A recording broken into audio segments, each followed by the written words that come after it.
All right, my name is Bienvenu. Today we're going to do tube feedings. We're going to do both bolus feedings and continuous feedings.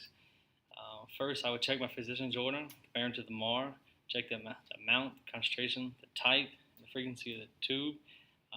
Make sure that the tube feeding is the formula isn't expired. I gather all my supplies before I go in.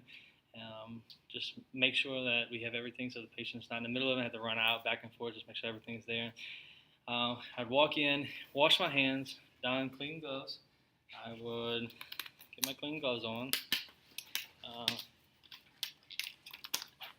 Anytime doing feedings, you want to make sure your patient is in high followers to prevent aspiration.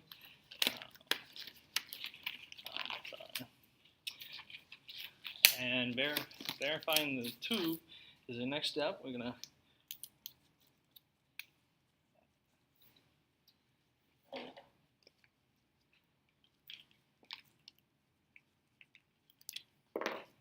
to aspirate.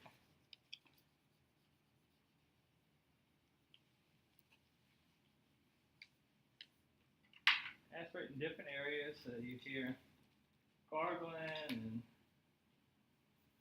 whatnot. Clamp it. Make sure nothing comes back out. Alright, so I'm just going to hang this right here. At that point, you would also aspirate. It's really important to make sure that the stomach is draining properly. If it isn't, then we have a whole nother problem with aspiration. So make sure, I think it's 3 times a day roughly, most hospitals aspirate. Basically, hook it up, the same stuff we just did for placement, hook it up, physically draw out all of the fluid that's in the patient's stomach. Sometimes it's 5, sometimes maybe 100 because it's not draining properly. And there's medications we can give to, like Reglan or something like that, to increase the motility in the stomach. This next one, we're going to start with the bolus. Bolus feeding is basically, you're going to have your formula, you're going to have your syringe, and you fill up in here. You're going to suck out, say whatever the order is. Say if it's a 60, just in theory, suck out 60, and you're going to you drape your patients, make sure nothing gets on top of them, just to kind of keep them clean, a little decency, And next step, we're going to have the patient in high follower, prevent aspiration. This next thing is, I think it's 12 inches. So we're going to put this in here. Obviously the plunger's not in it. So pour your formula into it, right? You're going to hold it above and you're going to allow gravity just to flow through and go into the stomach. You're going to hold it 12 inches, allowing gravity to flow through. Really important, don't allow the formula to run completely out. If it runs completely out, then air's going to get in the stomach, and it's going to be just discomfort with the gas, and that's no good. So after you're done with that, you want to take this here, you want to clamp it off. So kind of bend it, clamp this off so it's not spilling everywhere. All right. In your other hand, you have another syringe that's tap water. I already pulled up 50 milliliters of tap water. We're going to flush it now. So we follow behind and flush the feeding, right? After, that's the step for the bolus. One thing I forgot to say previously, when you check residual, you want to make sure and flush the tap water after as well, because you want to make sure that they get their gastric contents back in and there's their nutrients. So that's key there.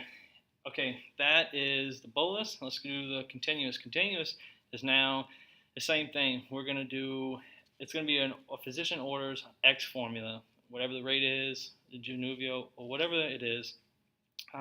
We are then going to set up your feeding pump, the primary, all that stuff, and the rate on the pump. So you have your feedings. You want to check the residual as well for this one. It's very important to check the residuals to make sure that the stomach is draining. And again, per policy, 4 to 8 hours, depending on the facility you work for. So you have your feedings, and you basically hook this line up to this. And you want to flush it first, connect it, and on on the pump, sometimes you can run a flush to make sure that everything is flowing properly and that the formula will get to them. So the purpose of that is to basically decrease the amount of air that gets in the patient's stomachs so that you don't feel bloated and just really, I don't know, just discomfort. Now, you want to make sure that all of the feedings, you're making sure that the patient, reading the patient, is there any discomfort? Are they choking? Are they just really feel your patient out and see if they have any response. They tell you, I'm discomfort, it hurts really bad, X, Y, and Z. Another